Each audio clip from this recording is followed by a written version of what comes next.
Masih di rakyat bersuara, nanti saya juga akan mungkin nanyakan ke mahasiswa ini. Apa pertanyaannya terkait dengan hak angket, Mahkamah Konstitusi, indikasi kecurangan, dan lain sebagainya. Saya persilakan nanti, tapi simpan dulu pertanyaannya. Sekarang saya berikan kesempatan pada Bung Pigai yang sudah siap untuk memberikan kuliah catatan panjang, Bang.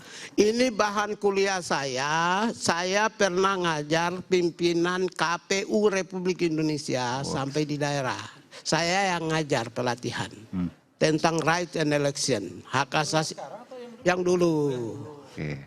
Kalau mungkin yang sekarang, kalau KPU sekarang yang dulu. Kalau KPU sekarang kan dia 02, masa yang ngajarin KPU? Bukan. Untung gak kelepasan loh. Mungkin waktu mereka masih di kabupaten kota provinsi. Oh, sekarang Tapi jelas KPU yang dulu. Dulu.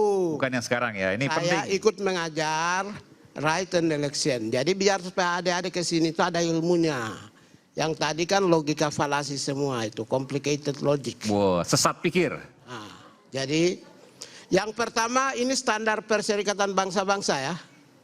Dan di Indonesia juga mengikuti aturan Perserikatan Bangsa-Bangsa tentang hak asasi manusia dan pemilu. Kalau bicara tentang pemilu itu, yang pertama, variabel pertama yang harus dilihat itu adalah right to vote. Hak untuk memilih. Sayangnya mereka tidak menyampaikan aspek-aspek kecurangan right to vote. Right to vote itu kan jumlah penduduknya berapa? Siapa pelaku pendaftarnya? Bupati. PDI Perjuangan saya 91 kepala daerah.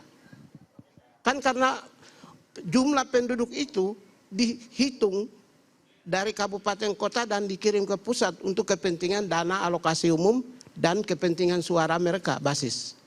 Karena itu mereka lah pelakunya. Itu yang pertama. Tapi selama ini kan lancar-lancar saja. Yang kedua DPT, daftar pemilu tetap kita. Karena pemerintah lancar mendaftarkan. Karena penyelenggara pemilu lancar dan mendatangi. Sehingga apa? DPT tahun 2019 itu 190 juta kita punya. Sekarang 204 juta. Naik 14 juta adik-adik sekalian. Berarti bagus dong. 14 juta rakyat yang ikut pemilih. Ya, terus kemudian tingkat partisipasi pemilih 81% dulu 2019, sekarang 82%.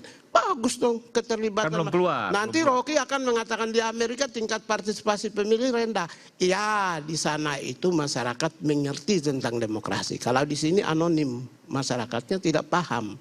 Sehingga mereka harus dipaksa untuk supaya ikut berpartisipasi, haknya untuk digunakan untuk ikut berpartisipasi dalam pemilu.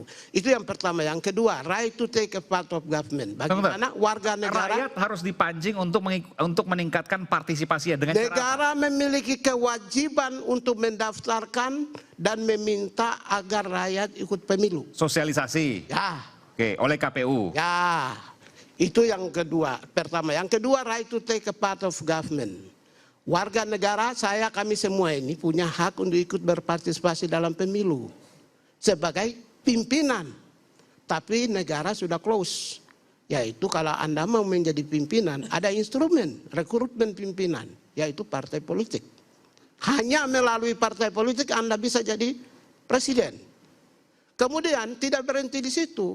Di partai politik juga di close 20% syaratnya. Sehingga yang keluar cuma 2-3 orang. Tidak mungkin kita semua bisa menjadi calon. Cuma terus maksudnya apa nih, Bung? Berarti ya karena undang-undang mengatur maka tidak melanggar hak asasi manusia. Mereka hanya yang keluar 4 orang. Kita bicara soal kecurangan, kita bicara bukan soal ini yang saya sampaikan.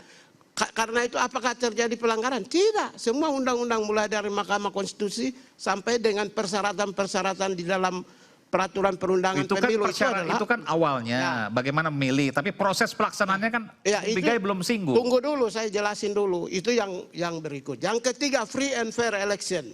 Saya singkat-singkat saja ya adik-adik sekalian, biar supaya kita tahu. Informasi yang disampaikan oleh KPU kepada mulai dari jadwal sampai dengan pencoblosan sampai dengan perhitungan itu dalam rangka free and fair election. Kalau ketika orang mempersoalkan si rekap, maka Anda membatasi hak warga untuk mengetahui tentang proses pemilu. Karena itu bapak-bapak 01 dan 3 yang mempersoalkan Sirekap, maka Anda membatasi right to know warga negara. Anda tahu, bagaimana mungkin sebuah proses pemilu keterlibatan mereka tidak tahu tentang perkembangan detik demi detik suara mereka. Anda tidak mau Sirekap dianggap bermasalah. Oke, itu teknik. Tapi jangan menghilangkan Sirekap karena itu Anda membatasi hak rakyat untuk mengetahui. Kan yang meminta membatasi KPU sendiri, meminta dihentikan karena ada permasalahan di Tapi kan media-media juga mendrive, para ahli juga sama. Semua yang kita semua itu menyatakan menghentikan. Itu yang berikut. Yang kedua, Sirekap ini penting. Disinformasi ini. Yang kedua, saya jelasin dulu nanti sebentar batasi. Ya, oke. Yang berikut, katanya itu ada perintah Presiden, ada perintah TNI Polri. Begini, Presiden di dalam konteks pelanggaran dan kejahatan itu perintahnya ada dua. Tertulis atau lisan. Mana tertulisnya bos? Yang ada PDI Perjuangan di Sorong itu. Kalau Sudahlah. Perjuangan ke sana mukanya, jangan ke sini. Oh ya maaf. Yang ada di Sorong itu, yang bupati dengan lembaga intelijen itu baru perintah tertulis. Mana ada perintah dari Jokowi, ada Prabowo sebagai Menteri Pertahanan atau Panglima TNI atau Kapolri untuk memenangkan seseorang. Karena itulah namanya mens rea-nya ada di situ. Karena kejahatan sistemik itu adalah commander responsibilities, bukan individual responsibilities. Tanggung jawab komando. Kalau tidak ada perintah tertulis atau lisan, tidak bisa. Jokowi juga hanya terbatas pada presiden juga bisa kampanye. Toh. Itu bukan perintah. Itu yang berikut. Jumlah partisipasi 82% sumbernya mana? Saya cari dari tadi. Ya karena kamu nggak ikut. Lah enggak, saya cari di Google. Nanti itu saya target sampaikan, KPU. kamu diam dulu. Enggak, mau bicara seperti itu Anda itu datanya dari tadi ngawur. Datanya dari tadi Anda ngawur gitu. Ini saya mau Satu saya tanya itu 82% ya. Turnoutnya untuk pemilu sekarang sumbernya dari mana? Ya ada, sabar. Sumbernya dari mana? Sabar. Loh gimana?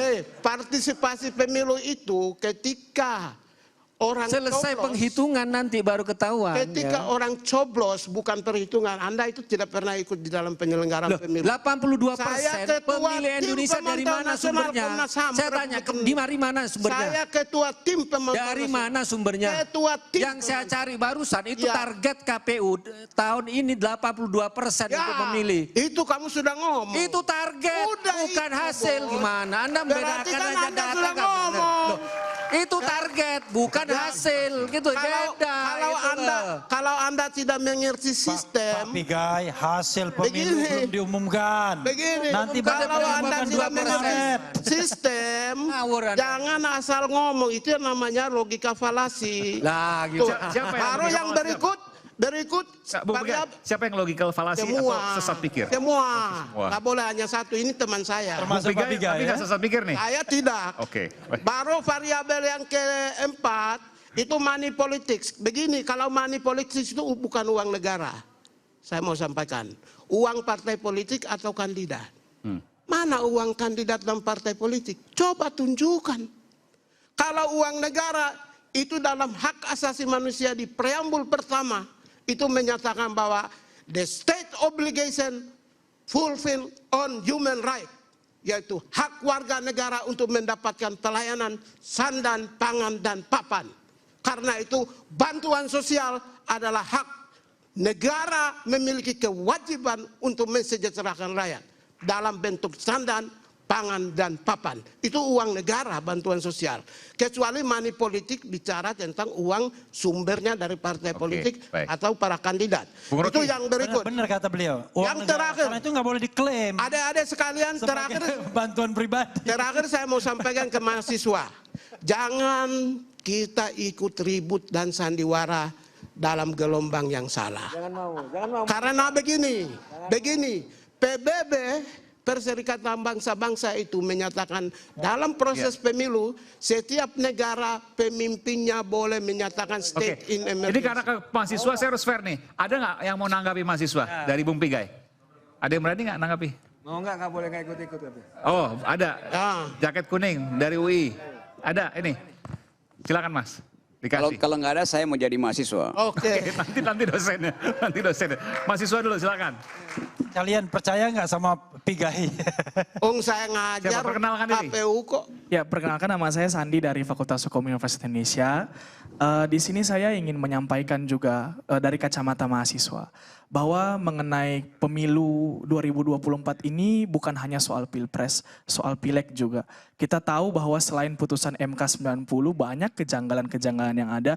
Contohnya mengenai putusan Mahkamah Agung yang diabaikan oleh KPU mengenai keterwakilan perempuan untuk pemilihan legislatif. Dan setelah itu pun Bawaslu menyatakan bahwa KPU bersalah karena mengabaikan putusan Mahkamah Agung tentang keterwakilan perempuan yang presentasinya apabila ada koma maka turun ke bawah pembulatannya, dan itu yang sebenarnya menjadi kesalahannya holistik, bukan cuma putusan MK nomor 90, bukan mengenai bansos saja, tapi sejak awal pun KPU sering lalai dalam memberikan keputusannya terkait dengan apa yang sebenarnya harus dilakukan oleh penyelenggara pemilu. Tadi disebutkan misalnya, ya udah mahasiswa diam saja, mahasiswa tidak perlu resah karena semuanya berjalan dengan normal gitu. Kami di Fakultas Hukum UI ketika pemilu 2024 kemarin melakukan pemantauan TPS, sekarang juga kami sedang melakukan berbagai diskusi-diskusi publik dalam kampus bagaimana hal-hal yang harus kita kritisi di pemilu 2024 dan banyak hal lagi yang sebenarnya kami akan lakukan dan kami akan terus bekerja karena pemilu ini tidak sempurna dan kita harus berbenah, pemilu kita masih harus banyak perbaikan, begitu. Saya setuju. Saya menyetujui dengan Ade. Karena apa? Kita agar supaya penyelenggara pemilu yang berkualitas. Tadi katanya nggak usah karena nggak ada masalah. Setuju karena harus ada span of control. Ada span of control mahasiswa itu lebih kepada kualitas pemilu. Kontrol agar penyelenggaraan pemilu yang demokratis dan yang berkualitas. Oleh karena itulah diskusi-diskusi, dialog-dialog itu penting, asal jangan masuk dalam kelompok-kelompok kepentingan. Saya kira mahasiswa misalnya kelompok kepentingan kan mereka nggak masuk partai politik dan sebagainya. Asal, kan saya bilang asal jangan masuk dalam kelompok kepentingan. Karena genuinitas perjuangan Anda, saya aktivis 98. Saya mau kasih tahu organisasi saya, PMKRI, saya PRD, Smith, LMND, aktivis Papua, aktivis kampus, sudah 6 saya itu. Kalau ingin lakukan perubahan di negara ini seperti 98, yang penting jangan masuk dalam kelompok kepentingan. Itu yang penting. Mengingatkan bahwa gerakan mahasiswa tidak partisan, gerakan akademisi tidak partisan, dan karena itu pemilu ini harus dikawal, harus dijaga sejak dari proses awalnya hingga hasilnya, hingga berjalannya untuk ke depan. Dan itu yang kami lakukan. Sehingga kami akan terus bersuara, kami akan terus bergerak untuk mewujudkan pemilu yang benar-benar demokratis. Nih,